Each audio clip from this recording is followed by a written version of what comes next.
Salut à tous et bienvenue sur ce podcast de FIDE TV. Aujourd'hui, on va parler rapidement de quelques actualités. On va se mettre un petit peu à jour par rapport à tout ce qui s'est passé précédemment en France et ce qui va se passer aussi cette semaine, ce samedi, et puis plus tard, on va dire, dans les 2 prochains mois. Alors premièrement, la mobilisation qu'on a vue hier en France dépasse vraiment ce à quoi je m'attendais. Je ne m'attendais pas, et je pense que beaucoup de gens, beaucoup d'entre nous, on est un peu dans ce cas, on ne s'attendait pas forcément à une telle mobilisation. Et c'est vraiment rassurant, et ça donne même du baume au cœur. Et je pense que même l'exécutif lui-même ne s'attendait pas forcément à une telle mobilisation. Je pense qu'après quasiment 1 an et demi, 2 ans de... Enfin, 1 an et demi, oui, de confinement alterné, de politiques de restriction diverses et variées, de propagande extrême, de politiques vraiment de peur, et de... Voilà, avec toutes ces déclarations, toutes ces décisions complètement ridicules, complètement contradictoires, tous ces intervenants, toutes ces personnes qu'on faisait défiler sur les plateaux télé, tous ces gens qui sont soi-disant des experts, qui sont tous quasiment compromis à un degré ou à un autre avec des intérêts privés, et qui se moquent évidemment du bien commun, de l'intérêt public. Eh bien, je pense que ces gens-là aussi ne s'attendaient pas forcément à une telle réaction, qui, encore une fois, est une réaction spontanée. Toutes les manifestations qu'on a vues hier, ce sont des manifestations qui se sont formées comme ça, très rapidement, sans aucun encadrement, si vous voulez, politicien, puisqu'on a vu que en fait, quasiment l'ensemble de la classe politique, je parle ici surtout des partis, des appareils, eh bien, sont tous, en fait, quasiment, soit franchement pour, justement, la mise en place de ce pass sanitaire et de ces politiques liberticides et illégitimes.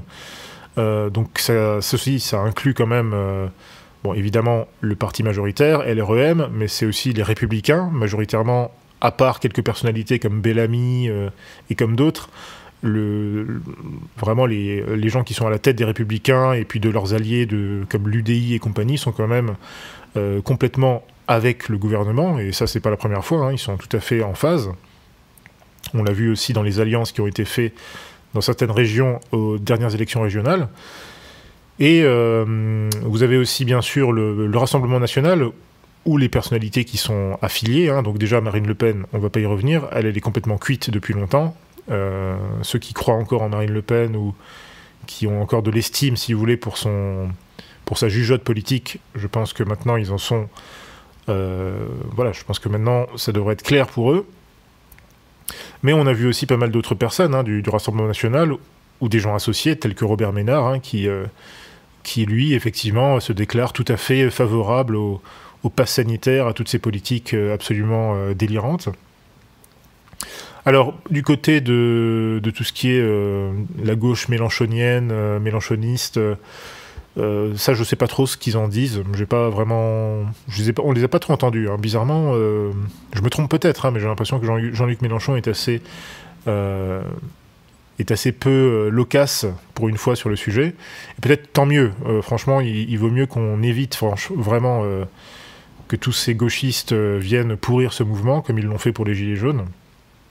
Il vaut vraiment mieux qu'ils se tiennent à l'écart.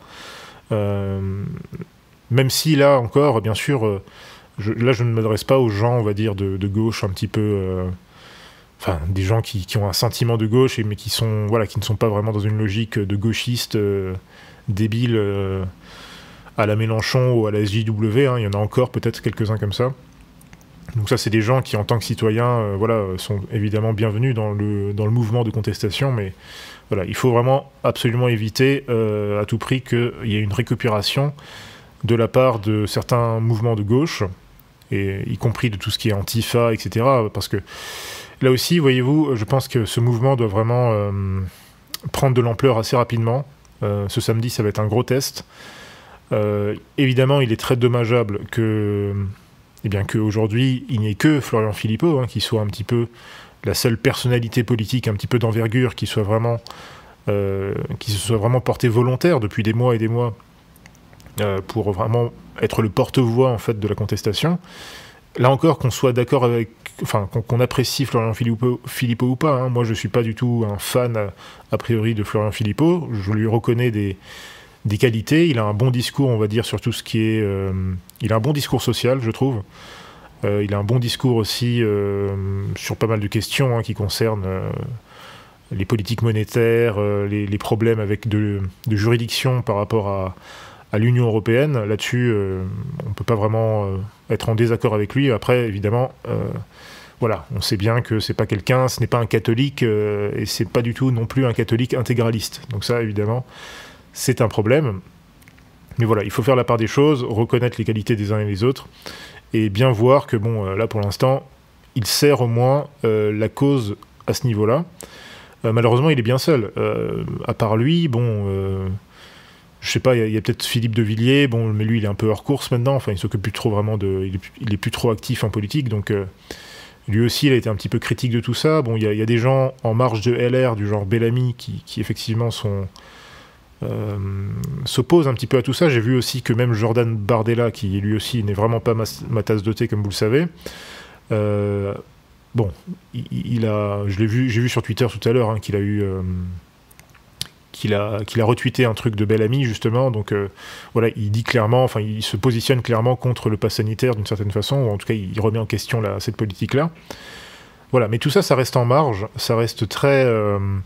on voit que tous ces politiciens, un petit peu, là, professionnels, j'ai l'impression qu'ils ont un petit peu attendu, en fait, de voir ce que ça allait donner, est-ce qu'il y aurait des réactions dans la masse, etc., etc., parce qu'on les a pas entendus en amont, en fait. Moi, je les ai pas entendus immédiatement après le discours de Macron s'opposer radicalement. On a l'impression qu'ils ont un petit peu attendu de voir la température de l'eau pour voir s'ils allaient se mouiller. Bon, ça, c'est typiquement... voilà, c'est malheureux, mais c'est comme ça. On a la classe politique qu'on mérite, y compris dans le camp soi-disant national. Donc voilà, il faut espérer qu'on ait peut-être même des personnalités qui émergent, et notamment des personnalités catholiques, ou du moins des gens qui sont sur une position juste naturaliste, donc des gens qui défendent au moins la loi naturelle, le réalisme politique, etc. Ce serait un minimum. En tout cas, on verra, ce sont quand même les enjeux à venir. Voilà. Et donc l'enjeu aussi, ça va être ce samedi. Alors personnellement, moi je serai présent dans une manifestation à Strasbourg, évidemment. Je sais qu'il y a pas mal de gens, de copains qui vont monter sur Paris, d'autres qui vont aller se mobiliser dans dans la ville dans la grande ville de leur coin. Voilà, il y a pas mal de gens qui se préparent quand même pour samedi, et je pense que d'autant plus que le gouvernement c'est un petit peu, a commencé un petit peu à s'exprimer par rapport à la mobilisation d'hier, parce qu'encore une fois, cette mobilisation, je pense qu'il ne s'y attendait pas tellement. Il s'y attendait pas trop. Il s'attendait pas à ce que ça prenne cette ampleur-là, parce que c'était quand même important. On a vu, je pense, dans chaque grande ville de province, c'était minimum entre 5 000 et 10 000 personnes qui étaient dans les rues. Et à Paris, je pense que c'était facilement 10 000 personnes. Donc si on compte en tout, je pense qu'on arrive facilement dans les 100 000, 200 000 personnes qui étaient un peu partout en France hier dans les rues. Voilà, peut-être 100 000, 150 000, allez, maximum, quoi. Mais c'était quand même important. Et ça, ce n'est qu'un début. C'était vraiment quelque chose de spontané. Donc là, samedi, ça va être encore autre chose. D'autant plus que donc, le gouvernement, là j'ai vu une déclaration ce matin, donc c'est une déclaration qui vient de France Info. Donc le gouvernement voit les manifestants contre le pass sanitaire et le vaccin obligatoire comme étant une petite minorité qui ne croit pas au progrès. Donc c'est assez drôle, il vaut mieux en rire qu'en pleurer, mais une petite minorité. On verra bien si samedi ce sera une petite minorité. Et là encore, évidemment, on nous vend toute cette politique comme étant un progrès, évidemment, n'est-ce pas ? Donc, et pourtant, vous savez que je ne suis pas je suis loin d'être un libertarien, loin de là.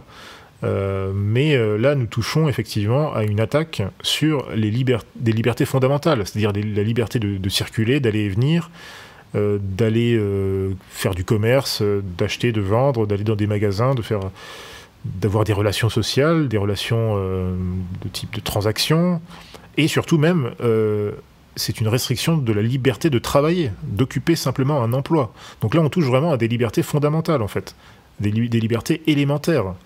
On ne parle pas de liberté d'expression, on ne parle pas de...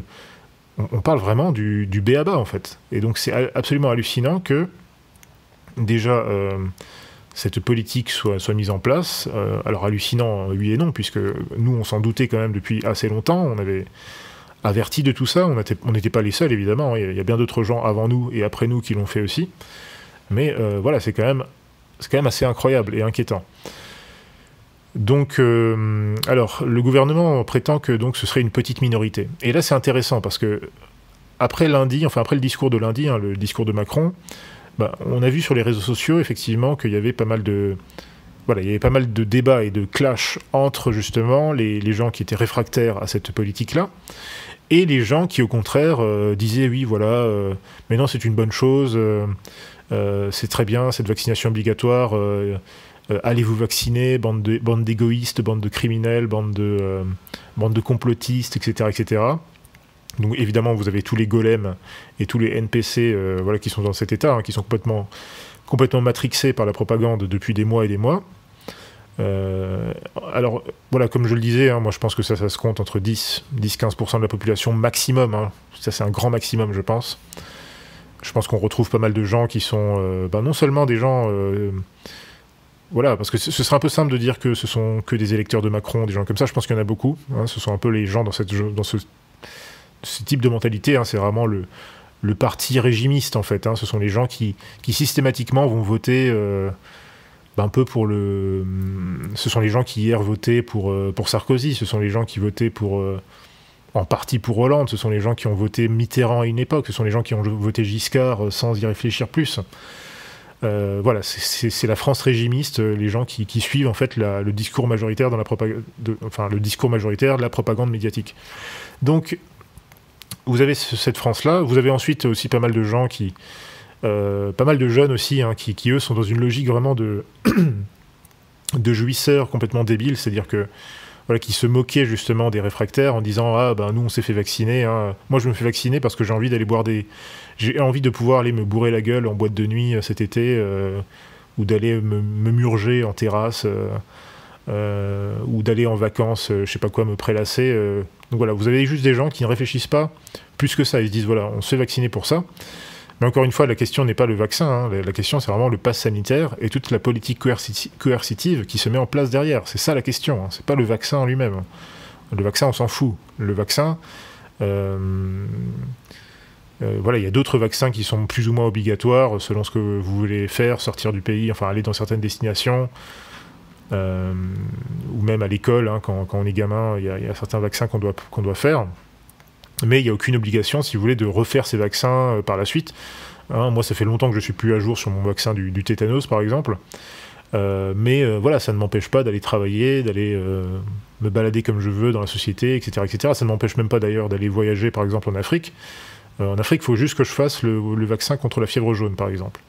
Donc, mais là, on dépasse toute mesure. C'est-à-dire que là, on impose un vaccin, d'ailleurs qui est tout à fait, qui est encore en phase de test, enfin qui est toléré de façon conditionnelle par les agences d'État, et on veut l'imposer de façon obligatoire à toute la population pour faire à peu près, voilà, pour avoir simplement le droit d'accéder aux libertés les plus fondamentales. Là, on ne parle pas de droits, si vous voulez, de droits civiques, tels que le droit de vote ou des choses comme ça. Peut-être que ça viendra, je ne sais pas, mais là, on parle simplement de se balader, de sortir de chez soi, d'aller dans des commerces et d'aller travailler.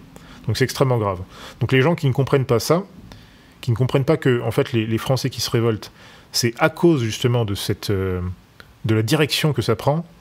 Les gens se révoltent en fait à cause justement parce qu'ils comprennent quel est le but, enfin du moins quel est l'objectif prochain de cette politique. Ils comprennent que c'est une politique qui vise à interdire aux gens d'avoir accès à des libertés fondamentales. Donc les gens qui ne comprennent pas ça, bien, je suis désolé, ce sont des gens, moi je pense, pour leur répondre, je pense que ce sont des gens en fait qui ne méritent pas la qualité de citoyen. J'en parle régulièrement, les gens me reprochent parfois que je suis un catholique intégraliste, mais que je défends une forme de république catholique. Ben oui, moi je défends une idée noble de république, Je ne défends pas cette république judéo-maçonnique complètement corrompue. Je défends la Respublica, au sens noble. Et le titre de citoyen, c'est aussi quelque chose qui, normalement, devrait se mériter. Enfin, c'est quelque chose qui donne accès à des droits qui, aujourd'hui, sont, hélas, malheureusement, distribués un petit peu trop facilement à beaucoup trop de gens, à mon avis. Hein. Bon, c'est une autre question. Donc, vous avez effectivement cette France qui adhère, pour une raison ou une autre, à ce discours majoritaire, à cette politique liberticide, et qui y adhère de façon joyeuse, de façon extrême, quasiment extrémiste. Donc ça, c'est intéressant parce que on nous dit que finalement les Français réfractaires ne seraient qu'une petite minorité. Et ben moi, je dis que c'est faux. En vérité, ce sont plutôt les Français qui sont justement très favorables à ce discours, à cette propagande médiatico-politique. Ce sont eux qui sont une minorité. Et justement, ils sont une minorité passive. Alors, on peut aussi les qualifier de majorité, mais c'est une minorité passive. Je veux dire par là que on nous affirme que là, on nous parle effectivement, l'exécutif va essayer pendant les prochains jours d'affirmer en fait que finalement les Français réfractaires ne constituent qu'une petite partie de la population française. Et c'était déjà un petit peu ce qu'on entendait sur Twitter il y a quelques jours, après le discours de Macron. Alors qu'en réalité, c'est pas du tout le cas. Et même certains d'entre nous, on avait un peu cette crainte. On se disait, mais finalement, la plupart des Français sont complètement lobotomisés. Ils sont immédiatement allés se prendre rendez-vous sur Doctolib ou je sais pas quoi pour aller se faire vacciner. Donc il y avait pas mal de gens qui désespéraient un peu. Et finalement, en fait, on s'aperçoit hier que, eh bien, vous avez une masse énorme de Français qui sont allés se mobiliser dans la rue. Et c'est ça la différence. C'est que peu importe le nombre exact de Français qui sont réfractaires à cette idée de passe sanitaire et de vaccination obligatoire, eh bien, ces Français-là sont une minorité ou peut-être même une majorité, mais c'est une partie de la population qui est agissante, elle est active, contrairement à tous ces lobotomisés qui, eux, ne sont pas actifs. Eux, ils vont peut-être qu'on les entendra effectivement sur Twitter et des choses comme ça. Peut-être effectivement qu'on voit sur les plateaux télé tous les propagandistes, etc., tous les covidistes et compagnie. Mais ces gens-là, si vous voulez, ne se mobilisent pas dans la rue, en fait. Ils ne se mobilisent pas dans le réel, finalement. Et contrairement à cette partie de la population française, qui n'est pas anti-vaccin ou qui n'est pas dans un délire comme ça, mais qui est contre cette politique liberticide, qui est contre le pass sanitaire. C'est ça la question. Et cette partie de la France-là, elle est active.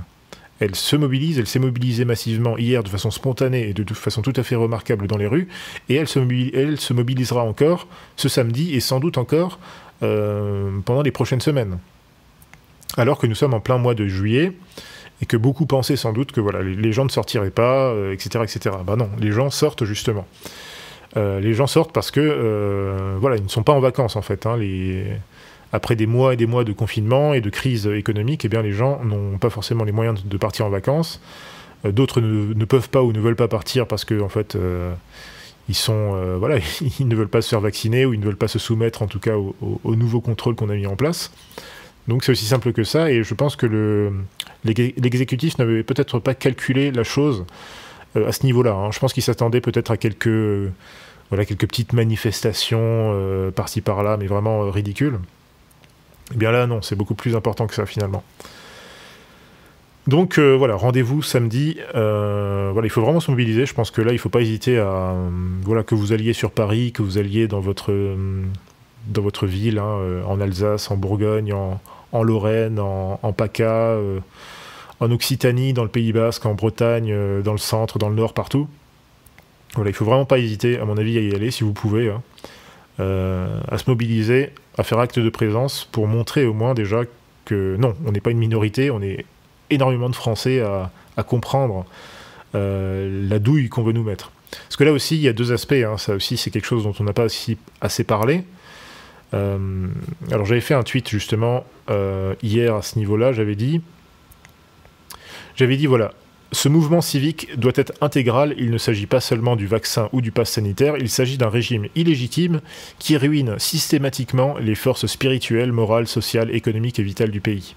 Donc ça, j'aimerais bien que les Français, massivement comprennent la chose, hein, comprennent bien vraiment que le problème se situe au niveau du régime, parce que finalement, on a vu dans le discours de Macron que derrière ce discours, effectivement, liberticide, passe sanitaire, etc., qui est déjà un énorme scandale, une innovation, enfin, là on a passé un cap, hein, je me répète, mais c'est incroyable encore.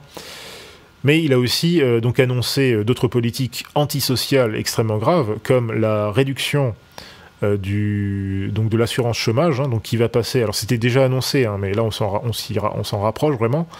Donc je crois que l'assurance chômage, si vous étiez salarié au SMIC pendant X années, bon, normalement vous touchiez, je crois, à peu près dans les, je sais pas moi, 800, 900 euros par mois d'assurance chômage, donc, pendant un certain temps, évidemment.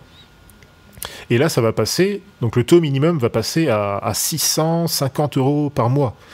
Enfin, c'est incroyable, c'est hallucinant, en fait. C'est-à-dire que là, avec ça, je veux dire, vous ne pouvez pas vivre, hein. Enfin, vous ne pouvez pas vivre décemment en attendant de retrouver du travail.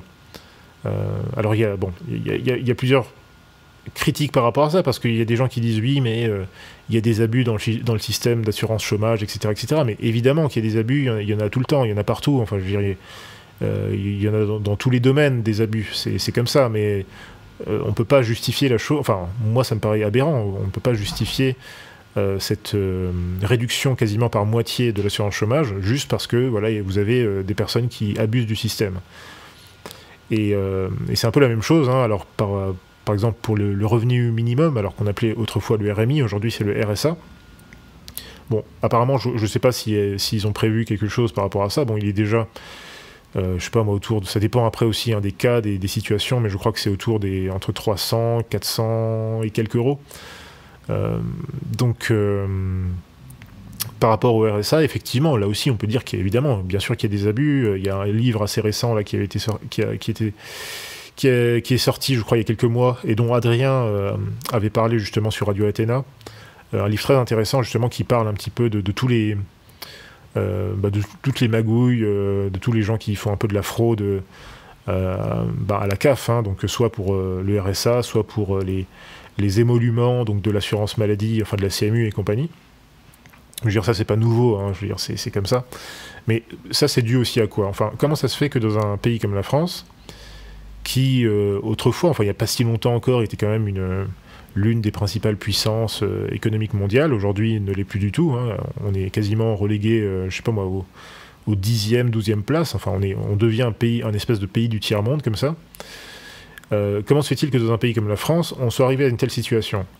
Il y a quand même une chose que beaucoup de gens oublient de dire, évidemment notamment à gauche.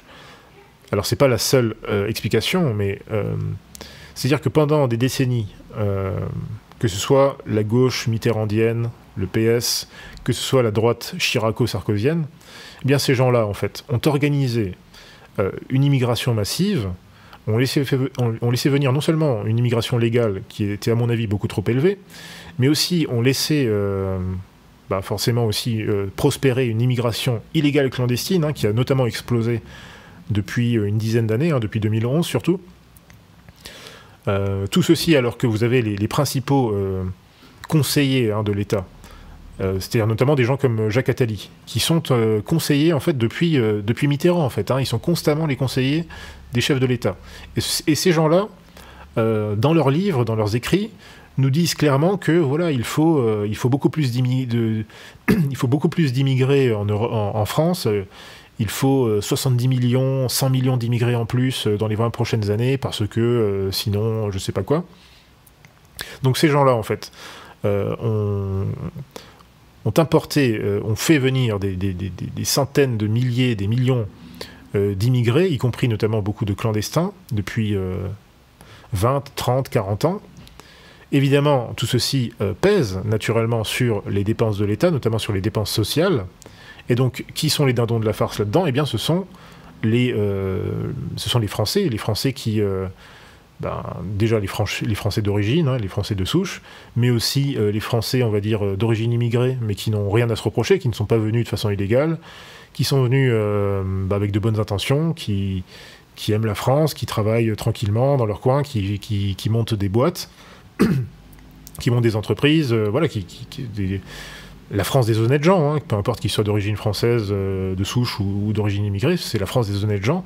C'est cette France-là, en fait, qui paye finalement la facture de toutes ces politiques anti-françaises de la Ve République depuis des années. Et alors, encore une fois, l'immigration, tout ça n'est pas la seule cause, hein, enfin, n'est pas la seule explication par rapport aux dépenses sociales, etc., mais c'est quand même l'une des causes principales. Et donc aujourd'hui, vous avez Macron, et avant lui Sarkozy, c'était pareil, mais aujourd'hui c'est Macron qui se charge de tout ça, donc qui nous annonce maintenant qu'il faut réduire l'assurance chômage. C'est absolument scandaleux. C'est absolument scandaleux. C'est aussi lui, donc, qui nous, dans le même discours hein, de lundi, qui nous dit qu'il faut qu'il s'apprête à faire passer la retraite. Donc le projet maintenant, c'est de la faire passer à 67 ans, je crois, hein, 67 ans. Là aussi, c'est aussi l'un des alors effectivement, c'est un sujet plus complexe qu'il n'y paraît. Enfin, la question des retraites, c'est pas un sujet facile. D'ailleurs, je vous renvoie à une très bonne émission récente sur TV Liberté avec un spécialiste, enfin un monsieur qui a un cabinet si vous voulez, de conseils hein, en placement pour les retraites, qui est intervenu donc sur l'émission politique. Hein. J'ai oublié le nom du présentateur, mais c'est quelqu'un qui est très, très intéressant, un ancien professeur d'économie, quelqu'un de très élégant avec une barbe. Enfin bref, vous pouvez la retrouver, c'est l'une des dernières émissions de TV Liberté, hein, c'était il y a une semaine ou deux, je crois. Très bonne émission qui parle bien justement des problèmes, comment financer les retraites pour le futur. Et c'est vrai qu'il y a plein de questions par rapport à ça, mais là encore, il y a aussi une autre question qui est celle finalement en fait moi ce qui m'embête en fait dans toutes ces politiques d'austérité extrême qu'on met en place aujourd'hui, c'est que on déclenche ainsi une espèce de débat un petit peu stérile entre les gens qui disent ah oui mais finalement Macron il a raison, hein, il faut repousser l'âge de la retraite, mais Macron il a raison, hein, il faut réduire les dépenses sociales hein, parce que ça va pas, hein, les gens ils doivent travailler machin truc, mais tout le monde oublie en fait. Vous avez cette espèce de dichotomie donc entre un discours un petit peu droitard libéral, un peu caricatural, ou en tout cas un petit peu rigide comme ça, pro rigueur, pro austérité, un petit peu voilà sans réflexion. Puis à côté de ça, bien sûr, vous avez le contrepoids gauchiste, hein, complètement délirant, qui va vous dire oui, il faut faire le RSA à 1000 €, je sais pas quoi. Enfin voilà, ils vont vous sortir des absurdités dans l'autre extrême. Mais en fait, personne ne se pose la question en fait des raisons structurelles en fait à tout ce problème-là, enfin à toutes ces difficultés. Personne ne se pose en fait la question du régime. Et là, j'y reviens à chaque fois, encore une fois, que ce soit sur des questions politiques, des questions économiques, des questions de justice sociale, on revient toujours à la même question, c'est la question du régime. Et c'est la question en fait que personne ne veut se poser. Alors certains se la posent. Bon, vous avez des gens un petit peu du genre Étienne Chouard hein, qui propose son modèle, enfin qui avait proposé à une époque son espèce de modèle de démocratie par tirage au sort ou je sais pas quoi. Vous aviez aussi Mélenchon à une époque qui parlait là de 6ème République. Hein, bon.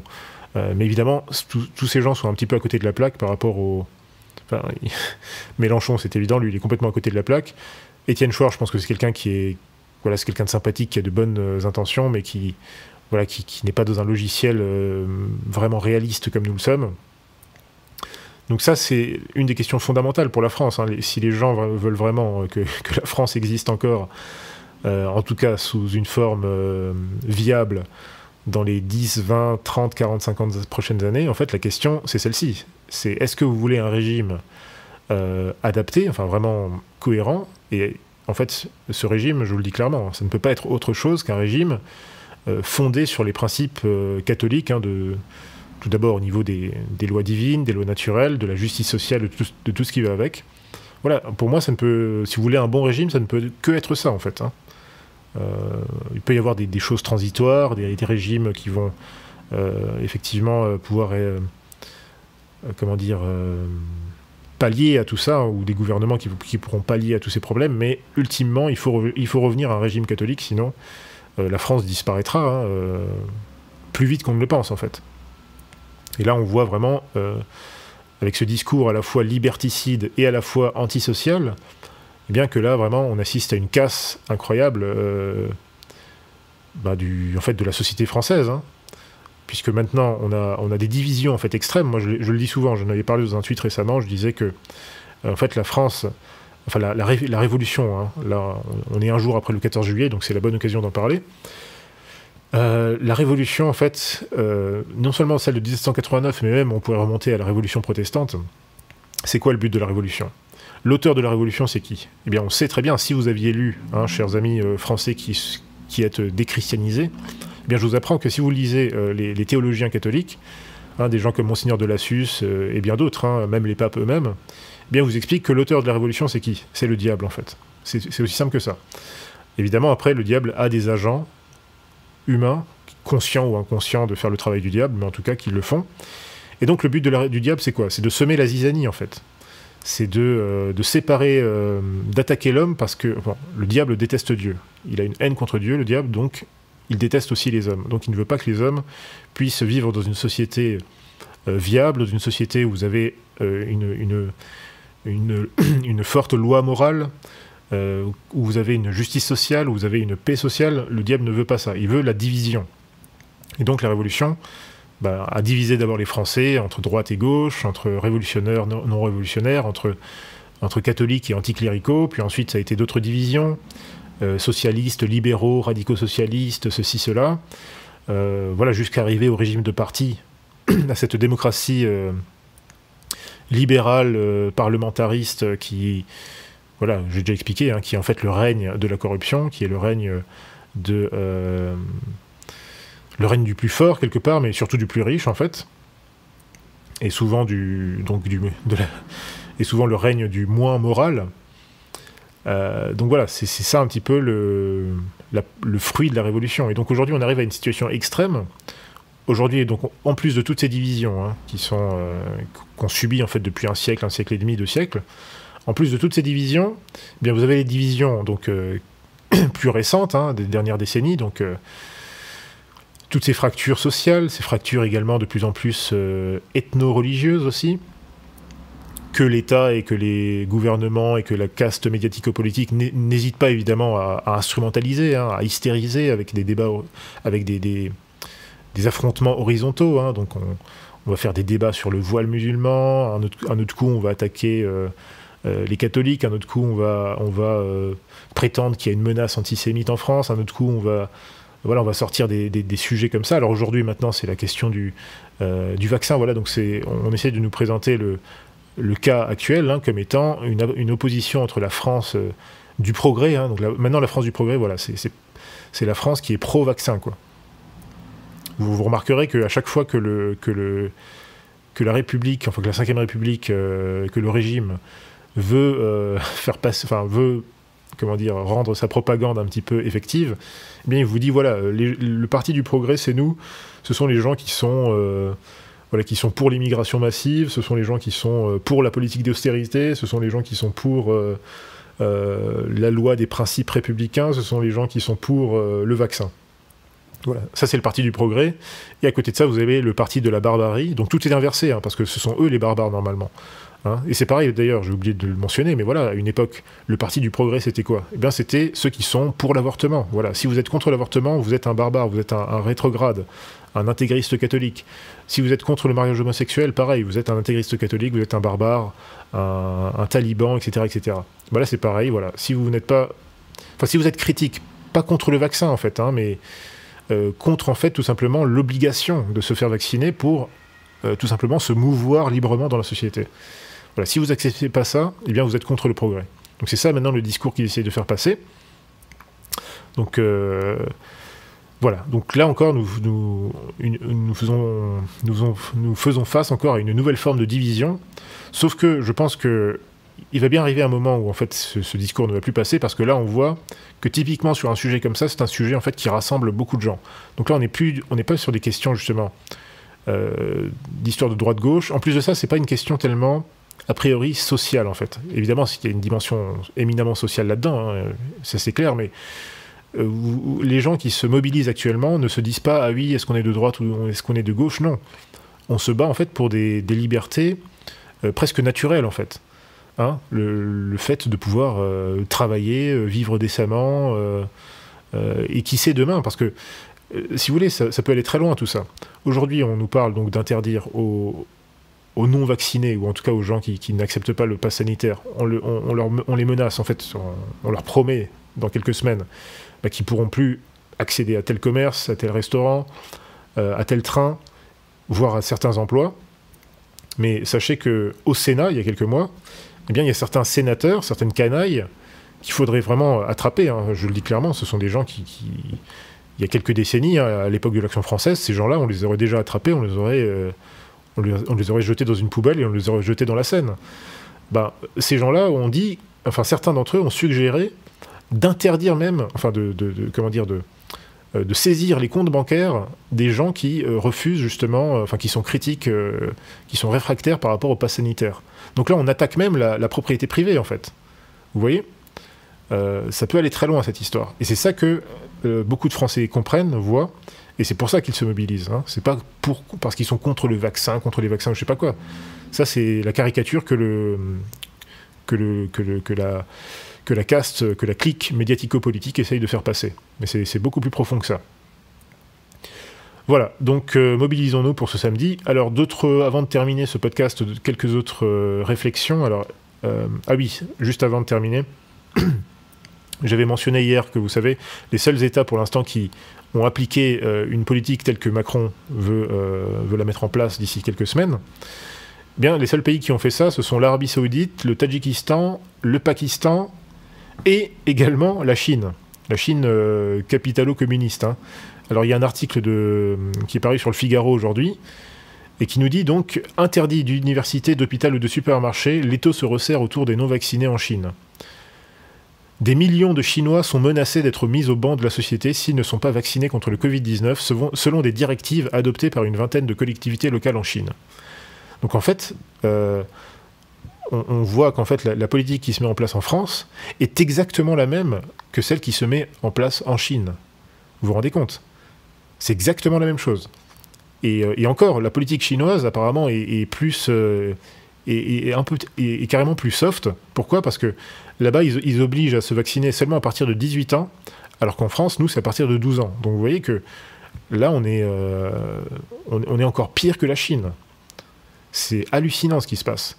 Et vous avez tous ces imbéciles, les Robert Ménard, mais aussi les Raphaël Glucksmann, tous ces pantins, toutes ces crapules en fait, hein, tous ces beaux parleurs, tous ces politicards, tous ces espèces de polémistes, voilà, ces gens à qui on donne la parole dans les médias, qui vous disent mais non, c'est très bien, c'est super le pass sanitaire, qui vous valide tout ça, en fait, qui valide la mise au banc de toute une partie de la société, la restriction en fait des libertés les plus élémentaires, et ce sont les mêmes personnes qui ensuite vont, alors pour certains, pour Ménard, c'est la même personne qui pendant des mois va se plaindre de je sais pas quoi, de l'islamisme, du terrorisme islamiste, qui sont tellement liberticides ou je sais pas quoi, et c'est le même Ménard qui aujourd'hui valide en fait les politiques liberticides de l'État français.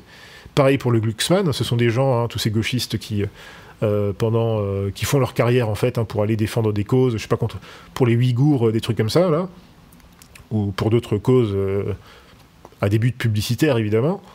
Et ce sont les mêmes personnes qui aujourd'hui, eux, sont tout à fait à fond pour imposer donc des politiques liberticides en France. Donc c'est hallucinant. Il faut vraiment absolument, je le répète encore une fois, il faut changer de régime. Hein. Il faut vraiment... là, c'est pas une question simplement de pass sanitaire, c'est vraiment un changement de régime qu'il faut à la France. Sinon, ça va très mal se passer. Et on n'aura pas beaucoup de choix. Alors moi, je suis, on va dire, je suis pas binational, hein, j'ai juste la nationalité française, mais voilà, j'ai des origines allemandes, j'ai des origines africaines. Voilà, moi je suis quelqu'un qui peut demain partir en Allemagne ou en Afrique.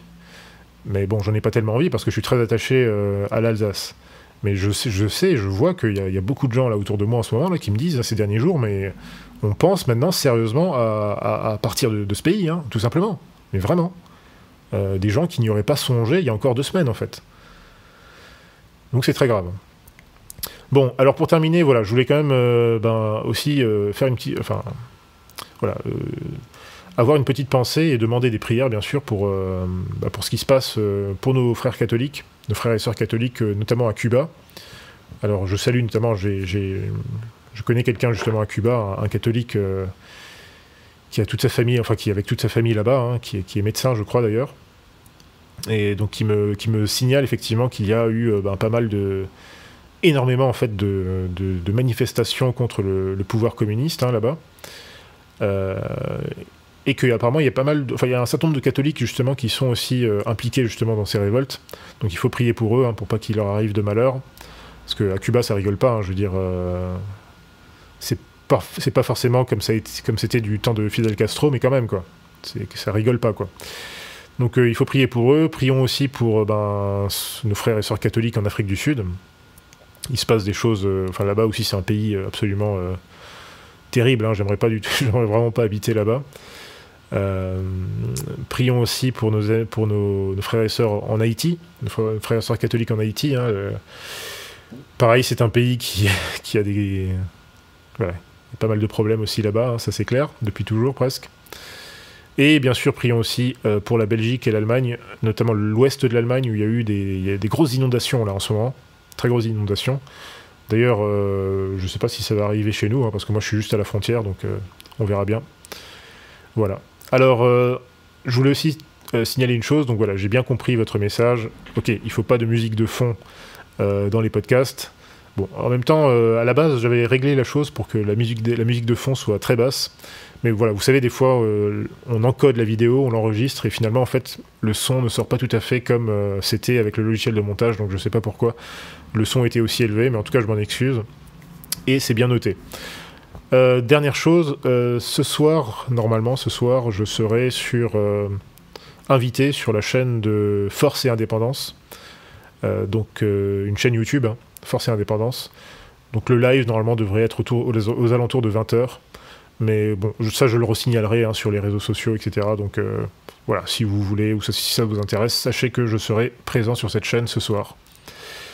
Voilà, bon, j'ai plus qu'à vous souhaiter une bonne fin de journée, et que Dieu vous garde, et voilà, ne baissons pas les bras, et surtout ayons confiance en Dieu, et en notre Seigneur Jésus-Christ, et en la très sainte Vierge Marie. Allez, salut à tous, bonne journée.